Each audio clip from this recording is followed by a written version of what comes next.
Shalom. Pada pagi hari ini kita akan sama-sama belajar kebenaran firman Tuhan. Masih dalam tema bulan ini tentang penginjilan. Bulan ini, minggu lalu kita udah belajar tentang kita adalah murid. Sebenarnya murid itu apa?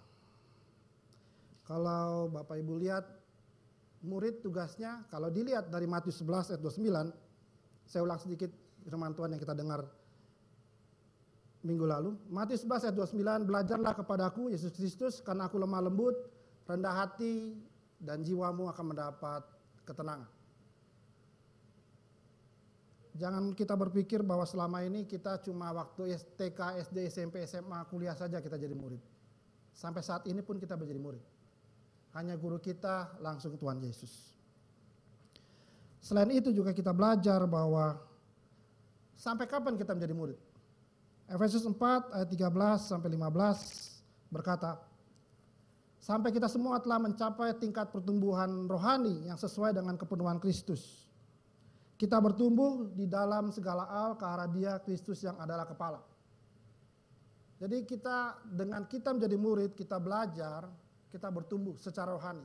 Kalau selama ini, mungkin yang sudah berkeluarga, punya anak, kita belajar, kita lihat anak-anak kita sebagai murid belajar bertumbuh secara fisik. Dulu dia belajar berjalan, belajar bicara, kemudian lebih susah dia belajar berhitung, dia belajar ilmu sosial, ilmu alam. Semakin besar dia belajar juga makin dalam. Itu adalah pelajaran dalam bentuk kita sekolah. Sekarang ini kita tubuh kita kan akan berhenti bertumbuh. Karena itu yang tumbuh apa? Kerohanian kita. Sampai kapan kita belajar? Sampai kita mengalami kepenuhan. Sama seperti Kristus. Seperti di dalam Matius 10 ayat 25a. Cukuplah bagi seorang murid jika ia menjadi sama seperti guru. Jadi target kita sebagai murid adalah menjadi seperti Kristus. Menjadi seperti Kristus. Menjadi seperti Kristus seperti apa? Minggu lalu kita belajar bahwa menjadi seperti Kristus di Filipi 2 ayat 5 berkata, hendaklah kamu dalam hidupmu bersama menaruh pikiran dan perasaan yang terdapat juga dalam Kristus Yesus. Pikiran dan perasaan yang terdapat juga sama dalam. Jadi artinya apa? Sebagai murid, pikiran dan perasaan kita sama seperti Tuhan Yesus punya pikiran dan perasaan. Kalau kita lihat Tuhan Yesus berpikir untuk menolong seorang, kita sebagai murid pun juga harus begitu. Apa cuma pikiran perasaan, itu kan abstrak ya, kita nggak lihat.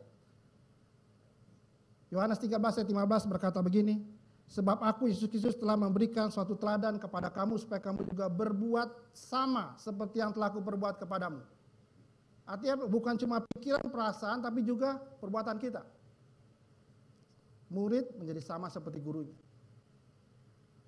Bukan cuma saja dalam pikiran, tapi perbuatan. Hari ini kita akan sama-sama belajar supaya kita bisa menjawab pertanyaan satu itu. Bagaimana jiwa yang hilang dapat selamat, ya? Oke.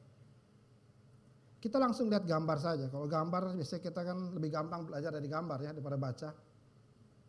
Ada gambar, Bapak Ibu bisa lihat. Gambar ini menjelaskan bahwa manusia adalah jiwa yang hilang. Dia punya masalah. Dikatakan di gambar itu man's problem. Masalah manusia apa? Dosa. Hukuman atas dosa adalah death, kematian. Awalnya mungkin cuma kematian fisik, tapi akhirnya berikutnya adalah kematian kekal, eternal death. Kita lihat ayat-ayatnya. Roma 3:23 berkata, karena semua orang telah berbuat dosa dan telah kehilangan kemuliaan Allah. Kita semua telah berbuat dosa, tapi kita beruntung karena kita kenal Tuhan Yesus Juru Selamat kita menjadikan Dia Juru Selamat kita percaya padanya, kita dapat hidup kekal. Tapi banyak di sana yang statusnya masih seperti ini. Roma 3:23. Orang yang masih berbuat dosa. 1 Yohanes 3:4 berkata begini. Apa itu dosa? Setiap orang yang berbuat dosa melanggar juga hukum Allah. Sebab dosa ialah pelanggaran hukum Allah. Kalau kita belajar di Kejadian, nenek moyang kita Adam dan Hawa yang mulai melakukannya. Allah kasih perintah, mereka melanggar, akibatnya kita, keturunan berikutnya, ada dalam dosa. Dan upah dosa di Roma 6 ayat 23 berkata adalah maut atau kematian kekal. Seperti apa sih seperti maut atau kematian kekal? Yang paling gampang kita lihat dari cerita Lazarus dan orang kaya. Di Roma 16 ayat 23 sampai 24, 27 sampai 28 saya bacakan. Orang kaya itu juga mati lalu dikubur. Dan sementara ia menderita sengsara di alam maut, ia memandang ke atas. Ia berseru katanya, aku sangat kesakitan dalam nyala api ini. Kata orang itu, masih ada 5 orang saudaraku supaya ia memperingati mereka dengan sungguh-sungguh agar mereka jangan masuk kelak ke dalam tempat penderitaan ini. Melewat ayat ini saya mau sampaikan neraka itu nyata. Cerita ini Tuhan Yesus yang gambarkan sendiri. Orang kaya karena kehidupannya di dunia ini ketika mati dia menderita sengsara di alam maut. Lihat saja komentarnya. Aku sangat kesakitan dalam nyala api ini. Sampai-sampai dia masih berpikir yang di dunia. Tolong kirim orang supaya saudara-saudaraku jangan sampai masuk ke dalam tempat penderitaan ini. Kita semua di sini karena kita telah menjadikan Tuhan Yesus juru selamat, kita tidak akan mengalami ini. Tapi cuma ada pertanyaan, bagaimana dengan orang-orang yang tidak mengenal Tuhan Yesus? Kalimatnya akan sama seperti ini. Aku sengsara di alam maut, aku sangat kesakitan dalam nyala api ini. Aku sangat menderita di tempat penderitaan ini. Bahkan cuma bukan itu, di Wahyu 20 ayat 15 berkata begini, dan setiap orang yang tidak ditemukan namanya tertulis di dalam kitab kehidupan itu, ia dilemparkan ke dalam lautan api itu, neraka. Gambaran neraka, lihat Lukas 2 dekat 16 tadi ya. Jadi saya ingin kita baca ini supaya Bapak Ibu sadar bahwa kita karena Tuhan Yesus menjadi juru selamat kita, ini kita luput. Kita ada di dalam buku kehidupan. Problemnya, apakah saudara-saudara kita, mungkin masih kerabat kita, yang belum menjadikan Tuhan Yesus juru selamat, harus menderita seperti ini? Apakah tetangga kita, orang di luar sana harus menderita seperti ini? Kalau kita menjawab biarkan saja, betapa egoisnya kita. Kita lihat ayat berikutnya. Di sini ada gambar, tadi kita lihat ya. Problem manusia adalah dosa, hukumannya adalah kematian. Manusia tahu bahwa dirinya akan masuk dalam eternal death. Makanya dia melakukan banyak hal. Ada good works, itu adalah perbuatan baik. Religion, agama, uang, morality artinya hidup benar, hidup bermoral. Apakah itu membuat dia akhirnya mendapat keselamatan, hidup kekal? Tidak. Kita lihat kesenjangannya, tidak ada sampai nggak ada yang keseberang. Ujungnya semua adalah kematian kekal. Di dalam Titus 3:5 kata begini. Pada waktu itu dia telah menyelamatkan kita bukan karena perbuatan baik yang telah kita lakukan. Jadi perbuatan baik tidak akan membuat kita selamat. Efesus 2 ayat 8 berkata begini, kamu diselamatkan oleh iman. Itu bukan hasil usahamu tapi pemberian Allah. Hasil usaha kita yang tadi dikatakan ada apa saja? Perbuatan baik, agama, moralitas, uang kita tidak akan membuat kita selamat. Bahkan agamamu tidak membuat kita selamat. Saya mau kasih perbandingan ini supaya Bapak Ibu tahu. Ketika saya ngomong agama maksudnya apa? Ketika kita bicara kekristenan itu apa? Agama manusia mencari Allah. Kekristenan Allah menjangkau manusia. Kekristenan itu inisiatif Allah menjangkau kita, orang yang berdosa. Dia mati buat kita sebelum kita kenal dia. Kita lihat poin kedua. Agama manusia berusaha agar selamat. Kita lihat gambar tadi, berhasil nggak? Tidak. Kekristenan Allah menyelamatkan manusia dengan cuma-cuma.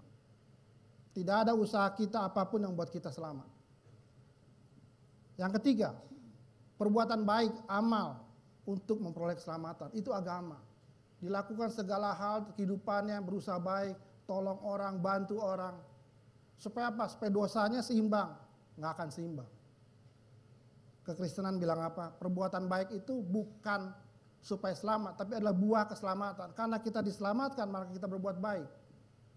Karena Tuhan Yesus telah menyelamatkan kita yang harusnya kita masuk neraka. Makanya kita bersyukur dengan melakukan perbuatan baik.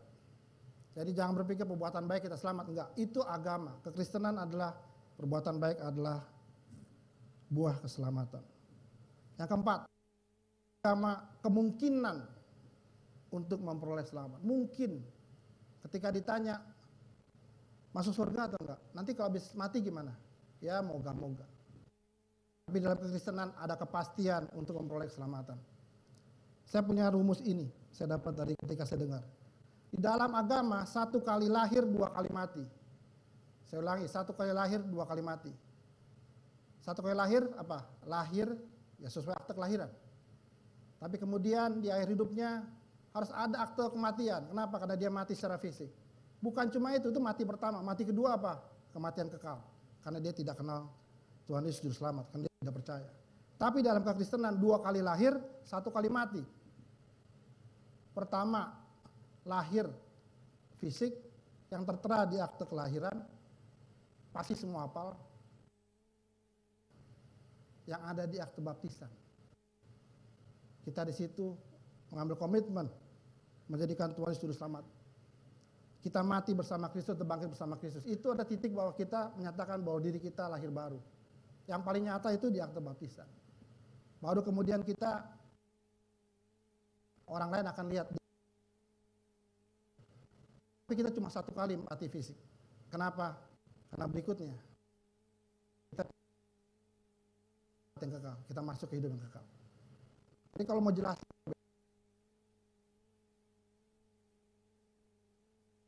Ibrani 9 ayat 27. Manusia ditetapkan untuk mati hanya 1 kali saja, sesudah itu dihakimi.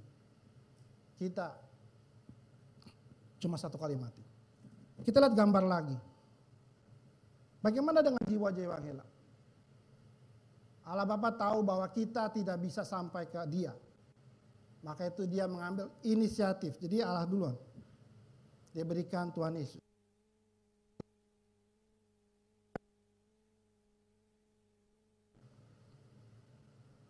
Sehingga dia tidak harus mengalami kematian kekal yang di bawah. Kalau kita lihat tentang jiwa yang hilang, Tuhan Yesus menjelaskannya dalam 3 perumpamaan. Yang pertama, perumpamaan domba yang hilang. Di dalam gambar sebelah, ekor domba itu ada di dalam jurang. Kalau gembalanya tidak menyelamatkan dia, pasti jatuh dan mati. Tentang dirham yang hilang, itu semua di Lukas 15. Seorang wanita punya dirham atau semacam uang yang berharga, dia cari, tidak akan dibiarkan hilang.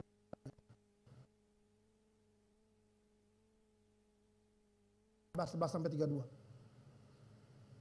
Ini menggambarkan bagaimana Bapa menantikan anaknya yang hilang untuk kembali. Ada belas kasihan dari Bapa sehingga anaknya itu akhirnya ketika kembali diterima kembali. Sebenarnya 3 perumpamaan ini cuma menggambarkan satu. Yang hilang itu sangat berharga. Domba yang hilang, dirham yang hilang, anak hilang itu sangat berharga. Berharganya seperti apa? Seperti ini. Demikian juga Allah Bapamu di surga tidak mendaki seorang pun anak-anak ini hilang. Allah tidak ingin manusia yang diciptakan ini hilang, tersesat dan berakhir dalam kematian kekal. Kalau perlu seluruh manusia masuk surga, cukup kok. Problemnya manusia kadang-kadang punya kehendak bebas. Dia mencari jalannya sendiri. Lukas 19 ayat 10 berkata begini, sebab anak manusia datang untuk mencari dan menyelamatkan yang hilang. Bapa mengutus anaknya. Untuk apa? Untuk mencari dan menyelamatkan yang hilang. Dan itu semua kita lihat di Lukas 5:8. Lebih nyata lagi. Allah menunjukkan kasih-Nya kepada kita oleh karena Kristus, anaknya telah mati untuk kita ketika kita masih berdosa. Apa yang Tuhan Yesus berikan pada kita? Karunia Allah hidup kekal dalam Kristus Yesus buat kita. Maka tadi dari gambar salib. Kita balik lagi lihat gambarnya. Gambar salib itu sehingga kita tahu ada jalan satu-satunya sehingga kita punya eternal life, kehidupan kekal. Makanya di Yohanes dikatakan, akulah jalan kebenaran dan hidup. Adakah penyelamatan? Tidak ada, cuma Tuhan Yesus saja satu-satunya. Karena itu apa yang harus dilakukan oleh jiwa yang hilang itu? Kita pernah mengalaminya ini. Apa yang kita lakukan? Sadarlah dan bertobatlah supaya dosa dihapuskan. Hilang ini kenapa? Supaya Bapak Ibu ketika dapat kesempatan, ketika Roh Kudus memberikan kesempatan buat Bapak Ibu menyerahkan, bertemu dengan orang lain, ceritakanlah yang ada di gambar-gambar ini. Bertobat supaya dosamu dihapuskan. Yakobus 5:20. Orang berdosa berbalik dari jalan yang sesat dan hilang, dan ia menyelamatkan jiwa orang itu. Jadi apa? Ketika kita bertobat, kita berbalik, jiwa kita aman dari kematian kekal, selamat. Dikatakan di Roma 10 ayat 9, ketika kita mengaku dengan mulutmu, jika kamu mengaku dengan mulutmu bahwa Yesus adalah Tuhan, dan percaya dalam hatimu bahwa Allah telah membangkitkan dia dari antara mati, maka kamu akan diselamatkan. Bertobat, berbalik, percaya, dan kita selamat. Sederhana bukan? Problemnya kita bersedia atau enggak. Kita balik ke gambar tadi. Kalau Bapak Ibu lihat di kalimat paling kanan ada tulisan turn and trust. Turn and trust. Itu artinya apa? Bertobat, berbalik, dan percaya. Hanya itu yang membuat tadinya dia di sisi kanan, di sisi oranye, dia pindah ke sisi hijau. Orang yang jiwanya hilang itu akhirnya bisa selamat. Hanya kenapa? Turn and trust. Bertobat dan percaya. Yohanes 5:24, inilah yang dialami oleh orang percaya, orang jiwa yang hilang yang telah percaya. Dikatakan di Yohanes 5:24 berkata begini, sesungguhnya barang siapa mendengar perkataanku dan percaya kepada dia yang mengutus aku, ia mempunyai hidup yang kekal. Tidak turut dihukum, sebab ia sudah pindah dari alam maut ke dalam hidup. Saya balik sedikit. Ini yang di sisi kanan. Hidup kekal, tidak termasuk penghukuman. Yohanes 6 ayat 47 berkata begini, barang siapa percaya, ia mempunyai hidup yang kekal. Saya yakin Bapak Ibu semua termasuk dari bagian ini. Tapi yang jadi pertanyaannya, bagaimana dengan jiwa yang hilang? Saya rangkum sedikit. Ada 4 gambar ini yang sudah kita lihat. Keempat gambar ini sebenarnya menggambarkan proses dari jiwa yang hilang sampai jiwa yang hilang itu bisa selamat. Kita sudah mengalami proses ini. Problemnya apakah kita rindu juga orang lain, sesama kita, mengalaminya juga. Ini yang disebut dengan penginjilan, pemberitaan kabar baik. Bahwa manusia yang harusnya mati karena dosanya, tapi karena Tuhan Yesus, dia memperoleh jalan hanya dengan bertobat dan percaya dia dapat hidup kekal. Tidak mengalami kematian kekal. Sederhananya penginjilan adalah seseorang yang sudah tahu memberitahukan seorang yang belum tahu. Sederhana kan? Kita udah tahu, kemudian memberitahukan kepada orang yang belum tahu. Problemnya kita mau nggak memberitahukan? Rasul Petrus di 1 Petrus 2:9 berkata begini, tetapi kamulah adalah bangsa yang terpilih, imamat rajani, bangsa yang kudus, umat Allah sendiri. Apa yang dia ingin kita lakukan? Kamu memberitakan perbuatan-perbuatan besar dari Dia yang telah memanggil kamu keluar dari kegelapan kepada terang yang ajaib. Kita dari gelap kepada terang ajaib, itu yang kita alami. Kita juga ingin memberitakan perbuatan-perbuatan besar Tuhan dalam hidup kita, sehingga orang pun mengalami hal yang sama, tidak berakhir dengan kematian kekal. Problemnya banyak alasan, sehingga kita tidak melakukan penginjilan.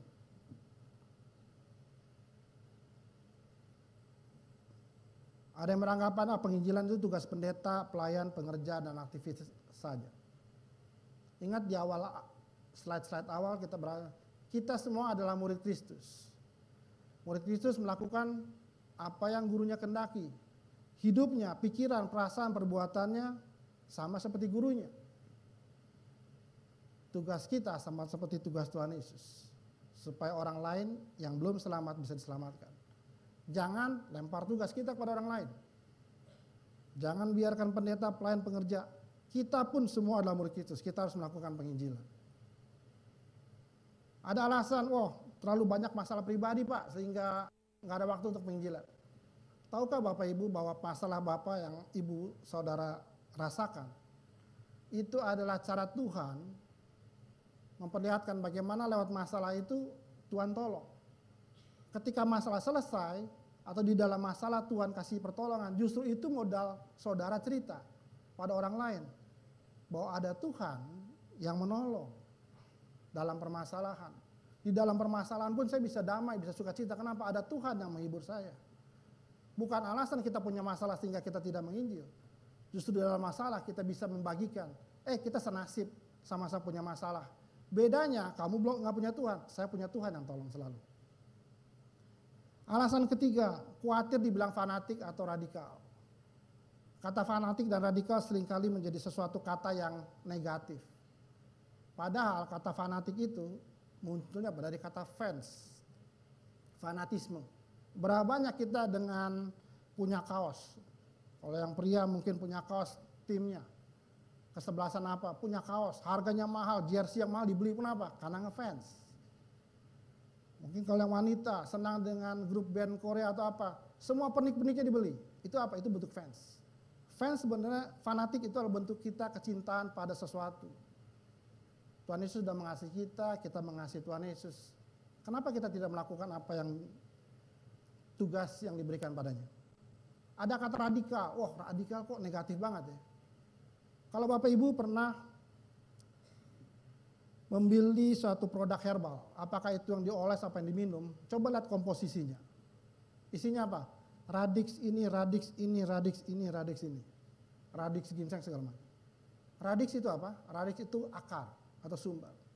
Ketika kita bilang kita radikal, artinya apa? Kita berakar. Kita tahu sumber kita.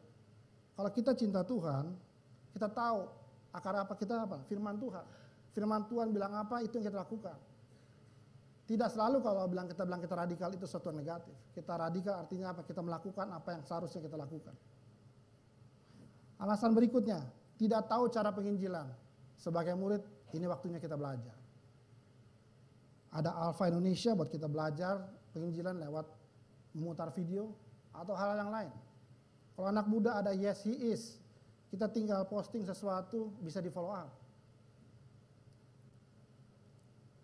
Nah, ini alasan yang kebangetan. Tuhan saja yang mempertobatkan orang berdosa. Tugas kita kok dibalikin ke Tuhan. Ini seperti seorang guru kasih tugas, dikasih 10 pertanyaan, kemudian muridnya bilang begini, guru aja yang kerjain, guru kan tahu jawabannya. Murid yang seperti apa seperti itu? Bikin jengkel kan? Atau guru kasih tugas sama muridnya, kemudian muridnya nggak ngerjainnya telat. Nah, kalau mahasiswa tahu ya, saya dosen jadi saya tahu permasalahan. Jangan jadi murid yang bandel, dikasih tugas malah ngeles, ngeyel. Atau kita takut melakukan penginjilan. Kita takut karena kita tidak tahu bahwa ketika kita menginjil, Roh Kudus turut beserta kita. Ada 4 alasan yang saya ingin sampaikan yang buat kita mau dan bersedia untuk melakukan penginjilan. Yang pertama, kasih. Di dalam Yohanes 13:35 berkata begini, dengan demikian semua orang akan tahu bahwa kamu adalah murid-muridku jikalau kamu saling mengasihi. Kita sudah belajar minggu lalu bahwa kita murid Kristus. Ciri murid Kristus apa? Penjala, pengikut, saya tambahkan lagi ciri murid Kristus. Saling mengasihi. Yang kita kasih itu siapa? Sesama orang percaya? Bukan. Bukan cuma orang percaya, sesama orang percaya, tapi orang lain juga yang belum percaya kita kasih. Lukas 6 ayat 32-35 berkata begini. Dan jikalau kamu mengasihi sesama orang yang mengasihi kamu, apa jasamu? Karena orang-orang yang berdosa pun mengasihi sesamanya orang yang mengasihi mereka. Tetapi kamu kasihlah musuhmu dan berbuatlah baik kepada mereka. Musuh bisa diartikan apa? Orang yang berbeda pandangan dengan kita, yang berseberangan dengan kita. Apa yang Tuhan ingin kita lakukan? Mengasihi mereka. Dengan langkah yang sederhana dikatakan sini, berbuat baik. Nanti kita lihat beberapa langkah sederhana. Alasan kedua kenapa kita melakukan penginjilan, karena belas kasihan. Belas kasihan saya mendapat satu pengertian adalah respon terhadap keadaan orang lain. Matius 9 ayat 13 berkata begini, jadi pergilah dan pelajarilah arti firman ini. Yang ku kehendaki ialah belas kasihan dan bukan persembahan. Aku datang bukan untuk memanggil orang benar, melainkan orang berdosa. Belas kasihan. Punyakah kita belas kasihan terhadap orang-orang yang ujungnya kita tahu adalah kematian kekal?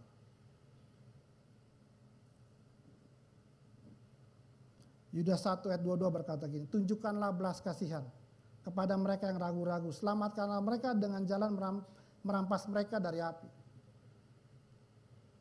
Lewat ayat ini Tuhan Yesus ingin mengingatkan kita punya belas kasihan. Kenapa? Karena mereka sedang menuju ke saatnya kita bertindak dengan apa? Tarik dia supaya ujungnya bukan api yang kekal, tapi kehidupan yang kekal. Orang di luar sana punya banyak masalah. Tapi kita tahu dari semua masalah itu ada jawabannya. Kenapa kita tidak membagi jawaban yang kita tahu buat orang itu? Kalau misalnya Bapak Ibu dulu sekolah atau kuliah, kalau kita jawaban, apakah jawaban dari pertanyaan tugas itu kita diam saja, oh biarin aja, biar sekelas semua nilai jelek saya aja yang bagus, enggak begitu kan? Orang dibilang apa? Solidaritas. Saya bisa, orang lain kita bagi juga. Makanya ada satu lagu yang saya cukup senang. Ini saya harap juga Bapak Ibu, saya nggak tahu Bapak Ibu pernah dengar atau tidak. Lagunya begini. Yesus jawaban dalam hidupku, Yesus jawaban yang ku perlu, tabib pembaptis, juru selamatku, oh haleluya harapanku. Kita tahu Tuhan Yesus juru selamat kita, jawaban untuk masalah kita. Kita diam aja ketika orang lain punya masalah sama? Tentu tidak. Karena itu tunjukkan belas kasihan kita, bahwa ada jawaban. Nah, alasan ini yang berat. Yang ketiga, penginjilan adalah tanggung jawab atau keharusan. Di dalam Yeskiel 33 ayat 8 berkata begini, aku berfirman kepada orang jahat, hai orang jahat, engkau pasti mati. Dan engkau tidak berkata-kata apa-apa untuk memperingatkan orang jahat itu supaya bertobat dari hidupnya. Orang jahat itu akan mati dalam kesalahannya. Tetapi aku akan menuntut pertanggungjawaban atas nyawanya darimu.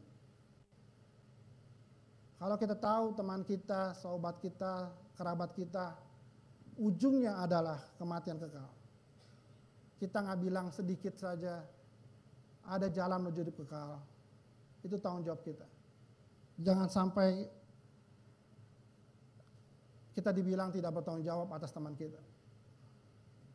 1 Korintus 9 ayat 16 berkata begini, jika aku memberitakan Injil, Paulus bilang begini, jika aku memberitakan Injil, aku tidak mempunyai alasan untuk memegahkan diri. Sebab itu, sebab itu memberitakan Injil adalah keharusan bagiku. Celakalah aku jika aku tidak memberitakan Injil. Dua ayat ini salah satu ayat yang keras yang buat saya, menegur saya juga.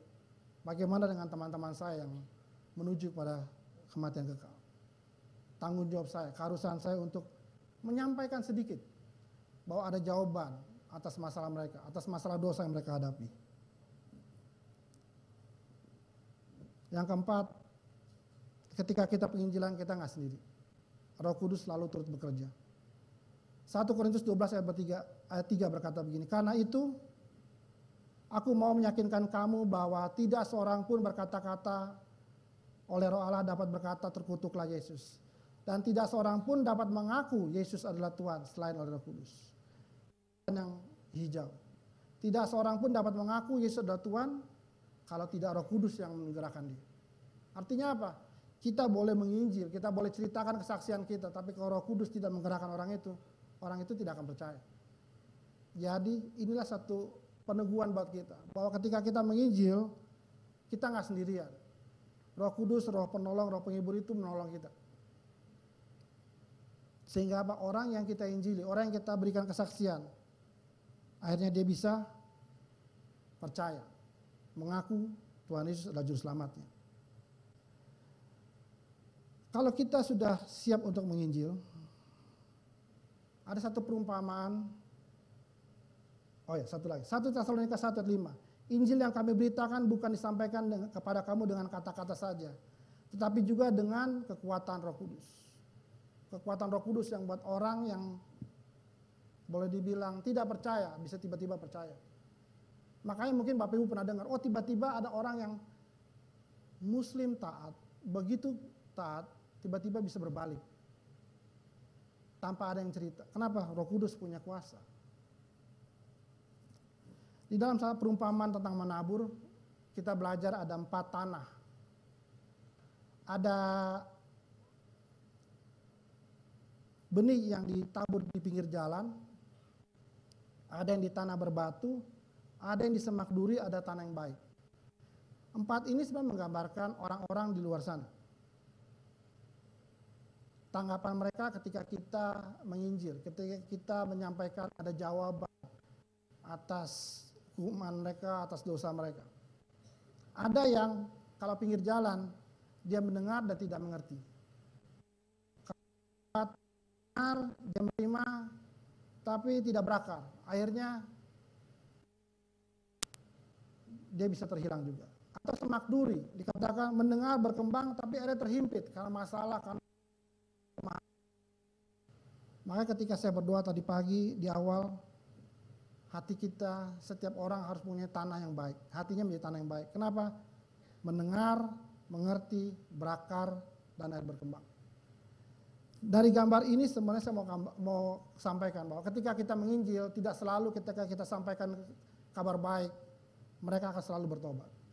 Karena begitu banyaknya tingkat mereka. Saya sering menggunakan gambar ini untuk menggambar. Kalau gambar ini adalah tentang pertumbuhan, 0 sampai ke atas. Tapi saya mau fokus ke yang ini. Ini kalau Bapak Ibu lihat ada minus 12, paling atas itu bertobat. Orang bertobat stepnya banyak. Kalau dia tadinya tidak kenal Allah, tidak tahu Allah, jauh, agak sukar. Tapi kalau dia sudah terbuka untuk Injil, kita lihat saja step-step ini memang terlalu banyak, tapi saya mau sampaikan satu hal. Apapun yang kita lakukan supaya orang itu mengenal Tuhan, itu banyak. Ada berapa step, tapi saya mau sampaikan di sini. Apapun itu, Roh Kudus punya cara memberikan kita hikmat untuk membimbing dia, akhirnya dia bisa percaya. Saya baca secara sekilas. Ada yang mungkinnya dia menyadari kekosongan rohani. Itu perlu apa? Perlu pendampingan. Ada yang dia udah menyadari keadaan Allah. Mungkin dia pernah dengar kekristenan. Ada yang sudah perlu ada keyakinan. Itu beda-beda. Ketika kita menginjil, ketika kita memberikan kabar baik. Makanya dikatakan kalau kita menginjil, kita perlu bantuan Roh Kudus. Sehingga kita tahu ini kita orang ini seperti apa. Tapi secara ringkas saya mau sampaikan begini. Kalau kita menginjil, yang pertama yang paling sederhana adalah penginjilan melalui gaya hidup. Ini yang dilakukan oleh jemaat-jemaat di awal mula. Matius 5:16 berkata begini, demikianlah hendaklah terangmu bercahaya di depan orang supaya mereka melihat perbuatanmu yang baik dan memuliakan Bapamu di surga. Orang melihat dari apa? Dari bagaimana kita hidup. Dari situ dia bisa mengenal Tuhan. Kalau kita hidupnya brengsek, bagaimana kita bisa memperkenalkan Tuhan? Matius 2:25 sampai 35 sampai 3. Sebab kamu memberi aku makan, ketika aku haus kamu memberi aku minum, ketika aku asing engkau memberi aku tumpangan, ketika aku telanjang kamu memberi aku pakaian, ketika aku sakit kamu menjenguk aku, ketika aku dalam penjara kamu mengunjungi aku. Ini semua adalah apa? Gaya hidup orang Kristen, gaya hidup murid Kristus.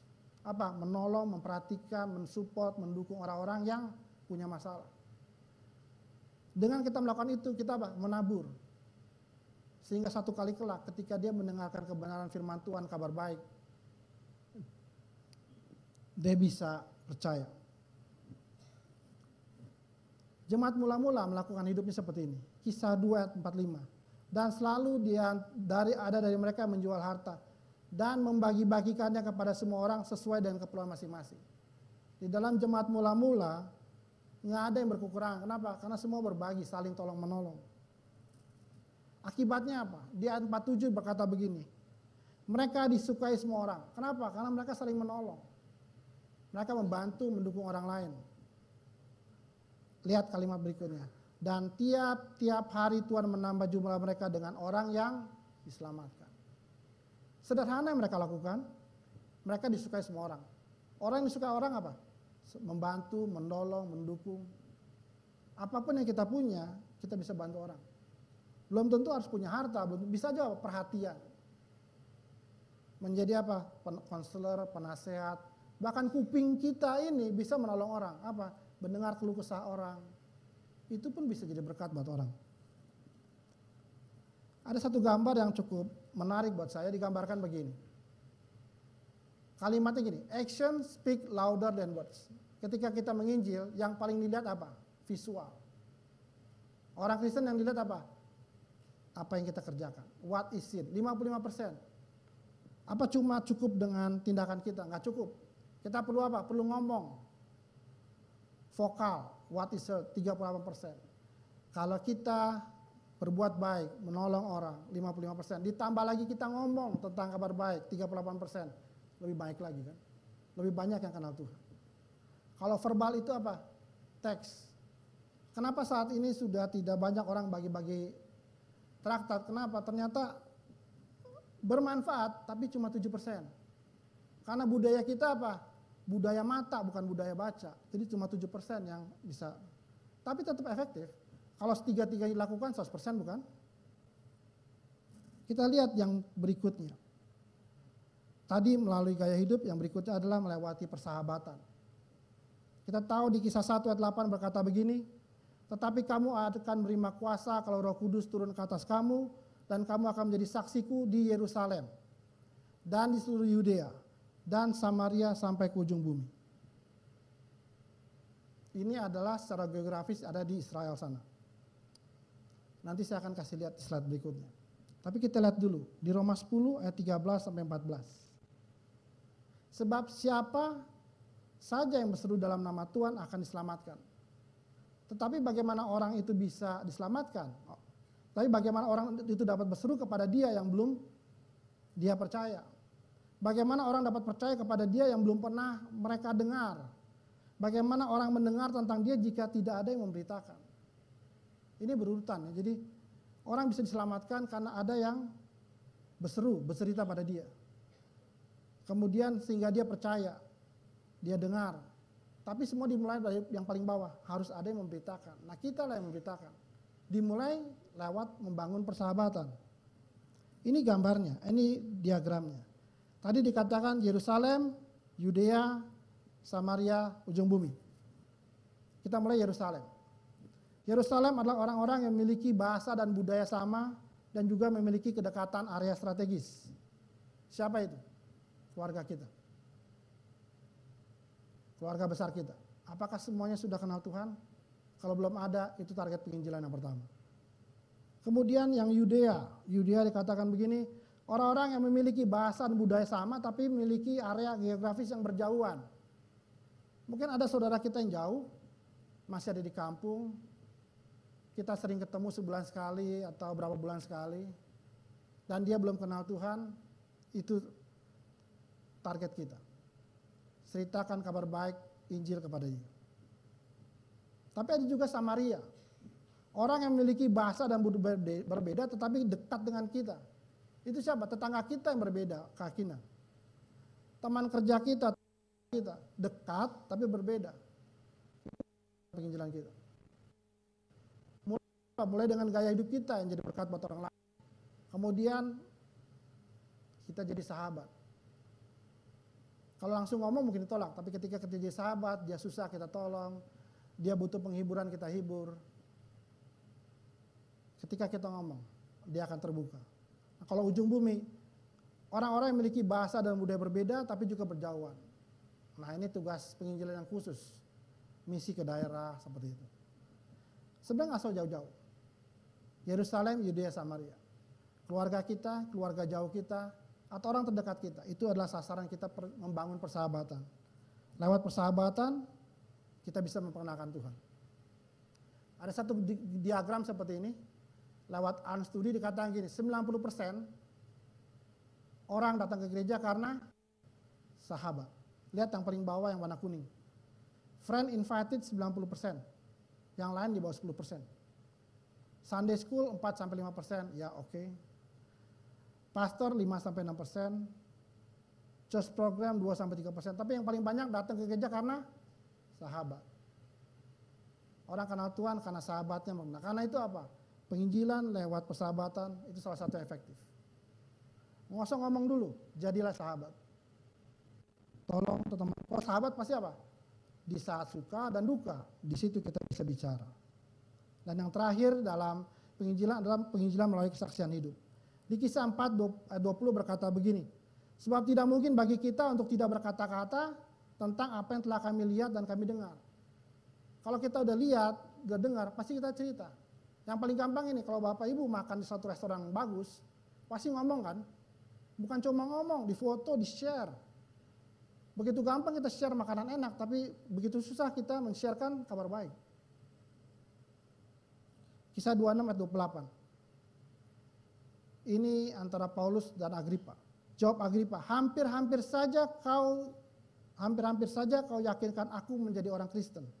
Kata Paulus, aku berdoa kepada Allah supaya cepat atau lambat, bukan hanya engkau, tapi orang lain yang hadir di sini dan yang mendengarkan perkataanku menjadi sama seperti aku. Jadi sama artinya apa? Menjadi orang percaya. Kenapa? Ini semua karena kesaksian. Kita lihat di 1 Tesalonika 2:3, 2:8. Demikianlah kami dalam kasih sayang yang besar akan kamu bukan saja rela membagi Injil Allah dengan kamu, tetapi juga membagi hidup. Saya tambahkan membagi. Jadi kita bukan cuma bagi Injil, cerita kabar baik, tapi kita bagi hidup kita. Ketika kita bagi hidup, ceritanya apa? Cerita pengalaman kita. Pengalaman kita bersama Tuhan. Yohanes 4 ayat 20, Yohanes 4 ayat 28-30. Ini faktanya, ini pengalamannya. Maka perempuan Samaria itu meninggalkan tempayan di situ lalu pergi ke kota dan berkata kepada orang-orang di situ, mari lihat, di sana ada seorang yang mengatakan kepadaku segala sesuatu yang kuperbuat. Mungkinkah dia Kristus? Mungkinkah dia penyelamat itu? Dan mereka pun pergi keluar kota lalu datang kepada Yesus. Perempuan Samaria ini cuma bercerita, menyampaikan bagaimana pengalaman dia bersama Yesus, berjumpa dengan Yesus. Efeknya satu kota selamat. Semua kenapa? Karena ada kesaksian. Gambar ini mungkin akan menggugah Bapak Ibu. Pernah pakai Tokopedia, Shopee, Bibli? Kalau udah beli apa yang Bapak Ibu lakukan? Kasih bintang. Bintangnya berapa? Enggak satu kan, kalau senang dengan barangnya. 3, 4, 5. Tahu enggak Bapak Ibu? Kalau Bapak Ibu kasih bintang 5, itu akan buat orang lain, wah barang ini bagus nih, toko ini bagus, kita beli di sini lagi deh. Itu sama aja seperti kesaksian, bank testimoni. Orang lagi beli lagi kotak, kenapa? Lihat kesaksian orang lain, walaupun cuma kasih 5 bintang, tapi mempengaruhi orang lain beli di situ. Ada satu survei bilang begini, 74% orang konsumen itu beli karena apa? Karena ada word of mouth atau mulut dari mulut, cerita mulut dari berita ada orang dari satu orang lain. 74% pembelian karena itu. 88% kenapa? Kenapa? Karena mereka percaya online review. Online review tadi tuh 4, 5 bintang tadi. Bahkan dikasih foto, video. Kenapa? Unboxing. Tapi 92% konsumen percaya kenapa?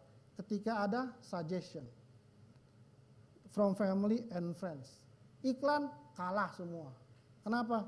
Kalau ada saudara, teman yang merekomendasi, dia percaya. Dari situ saya mau sampaikan bahwa kesaksian itu efektif buat penginjilan. Secara cepat saya katakan, orang-orang yang terbuka pada kesaksian hidup itu orang yang seperti apa? Orang yang tidak memiliki sahabat atau teman. Kenapa dia sendirian? Kita kasih kesaksian bagaimana Tuhan tidak meninggalkan dia sendirian. segala penginjilan itu bisa masuk. Orang yang terbuka terhadap kesaksian adalah orang yang dalam masalah keuangan. Karena masalah keuangan orang bisa bunuh diri. Tapi kita tahu ada Tuhan yang tolong.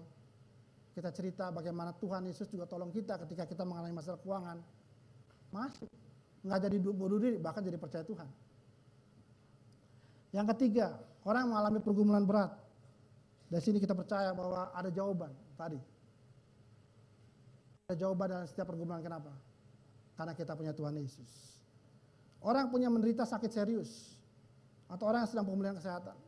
Kenapa orang banyak melakukan besuk ke rumah sakit? Justru ketika orang dibilang, wah kamu penyakit kamu membuat kamu tinggal 4-6 bulan lagi. Kita penginjilan langsung mau agama apapun masuk. Kenapa? Dia tahu dia akan berakhir. Dan jawabannya siapa? Cuma Tuhan Yesus membuat dia masuk hidup kekal. 6. Orang yang punya masalah pernikahan. Orang yang bermasalah dengan anak dan orang tua. Ini orang-orang yang butuh kesaksian. Bagaimana ada tangan Tuhan. Tuhan itu jawaban buat kehidupan mereka dan masalah mereka. Secara cepat saya sampaikan bahwa kesaksian itu dapat datangnya dari mana? Pertama, ketika kita berjumpa dengan kebenaran Tuhan. Kisah 9 ayat 3-5 berkata begini. Ini tentang Paulus. Dalam perjalanan Paulus ke Damsyik, ketika ia sudah dekat kota itu, tiba-tiba cahaya memancar dari langit mengelilingi dia, ia rebah ke tanah. Kedengaranlah suatu suara, Saulus, Saulus, mengapa engkau menganiaya aku?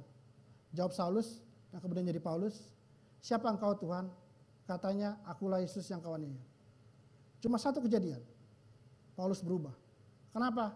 Karena dia tahu yang mana yang benar. Yesus yang disalibkan, yang pengikutnya dianiaya, itu yang benar. Pengalaman kita berhadapan dengan, berjumpa dengan kebenaran firman Tuhan, itu merupakan salah satu sumber kesaksian.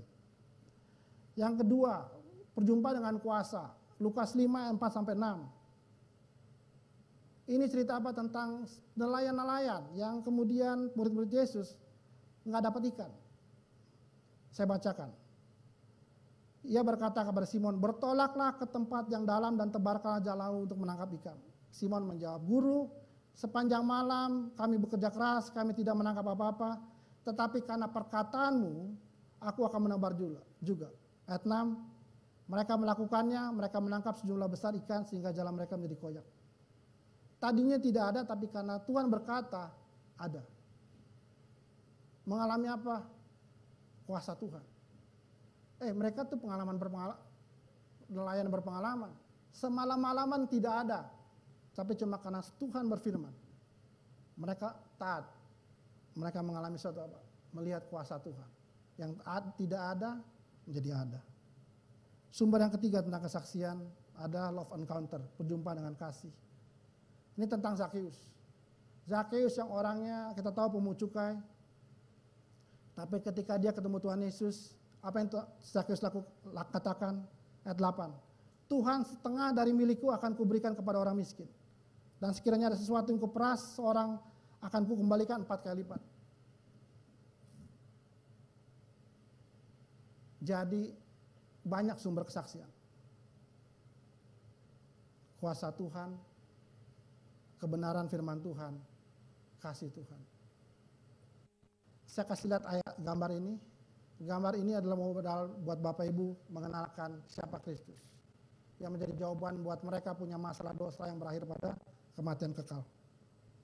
Sebagai penutup saya kasih lihat lagi. Kenapa kita menginjil? Karena guru kita Kristus ingin kita mengasihi sesama. Karena dia ingin kita punya belas kasihan. Karena penginjilan adalah tanggung jawab kita dan keharusan buat kita. Terlebih ketika kita menginjil, Roh Kudus turut bekerja. Roh Kudus yang membuat orang itu mengaku bahwa Tuhan itu juru selamat. Dan ketika kita menginjil, apa yang bisa kita lakukan? Mulai dengan gaya hidup kita. Yang selalu menolong, terbuka pada orang lain. Bukan cuma gaya hidup kita juga apa? Kita bangun persahabatan. Bukan cuma sahabat karena ada maunya, tapi di dalam suka dan duka. Ketika dalam duka kita bisa tolong Dika. Dan ujungnya apa? Pelan-pelan kita bisa masukkan. Ada Yesus yang menjadi jawaban untuk permasalahan dia. Kita masukkan kesaksian hidup kita. Bagaimana dulu kita sebelum kenal Tuhan begini, tapi ketika kita kenal Tuhan kita mengalami pemulihan, pertolongan. 3 poin ini. Gaya hidup menjadi sahabat kesaksian. Firman Tuhan tidak saya perpanjang, tapi saya rindu Bapak Ibu pahami ini. Minggu depan datang lagi sebagai murid, belajar lagi. Kita akan belajar apa? Bagaimana kita menggunakan kesaksian untuk menginjil. Saya undang song leader, singer, pemain musik untuk maju ke depan. Saya rindu di akhir menutup khotbah ini, renungan ini, kita sama-sama menyanyikan lagu ini. Tuhan, ini tugas kami. Berikan pada kami hati yang mengasihi, jiwa-jiwa yang belum mengenal kasih Bapa, mereka yang dalam gelap, mereka yang tersesat, hati kami punya belas kasihan. Seperti hati Tuhan Yesus. Mari kita bangkit berdiri.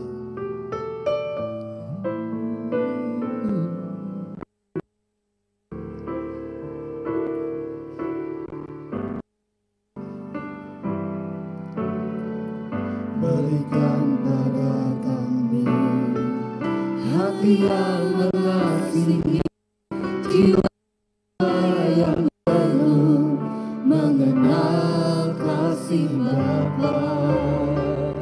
Mereka yang tersesat,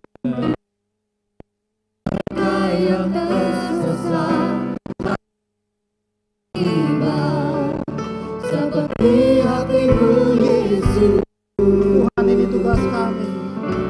Tuhan, ini tugas kami. Beri keberanian bagi kami. Taruhlah roh yang rela mengalir dan menyenangkan hati Tuhan, itu yang ku ingini.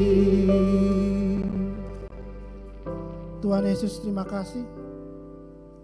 Engkaulah guru kami, kamilah murid-Mu. Kami mau belajar dari Engkau. Kami belajar untuk mengasihi sesama kami. Sesama yang cuma bukan orang yang belum percaya. Kami rindu mereka juga mengenal-Mu Tuhan, yang merupakan jawaban atas dosa-dosa kami. Kami juga mau Tuhan memiliki belas kasihan untuk mereka yang belum kenal Tuhan. Tuhan, ini tanggung jawab kami, ini keharusan buat kami untuk menyampaikan berita baik buat orang-orang yang belum kenal Tuhan. Roh Kudus, kami tahu ketika kami memberitakan kebenaran-Mu, memberitakan kabar baik, kami tidak sendiri. Engkau selalu bersama kami.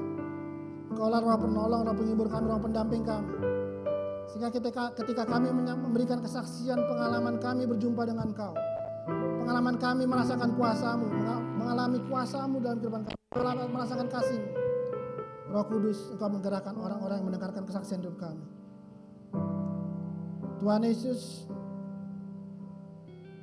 biarlah firman Tuhan ini tertanam dalam kehidupan kami, menjadi rema, menjadi pesan pribadi buat kami, bahwa kami rindu memiliki gaya hidup yang menjadi berkat di sekitar kami. Kami rindu bersahabat, bukan bersahabat dengan orang yang seiman, tapi bersahabat juga dengan orang-orang yang belum kenal Engkau. Karena kami tahu lewat persahabatan kami bisa menceritakan kabar baik. Kami bisa menceritakan kesaksian hidup kami. Bagaimana Engkaulah jawaban kehidupan kami. Bagaimana Engkau memulihkan kami, bagaimana Engkau menolong kami. Tuhan Yesus, hamba-Mu berhenti berbicara. Tapi Roh Kudus berbicara terus setiap hati dari Bapak Ibu Saudara yang hadir pada pagi hari ini. Biarlah kami tetap antusias, semangat untuk menyatakan, untuk menyampaikan perbuatan-perbuatan-Mu yang besar, yang membuat kami yang tadinya di gelap menjadi dalam terang. Kami juga rindu orang-orang yang mendengar kesaksian kami berpindah dari gelap kepada terang. Terima kasih Tuhan. Dalam nama Tuhan Yesus kami berdoa. Amin.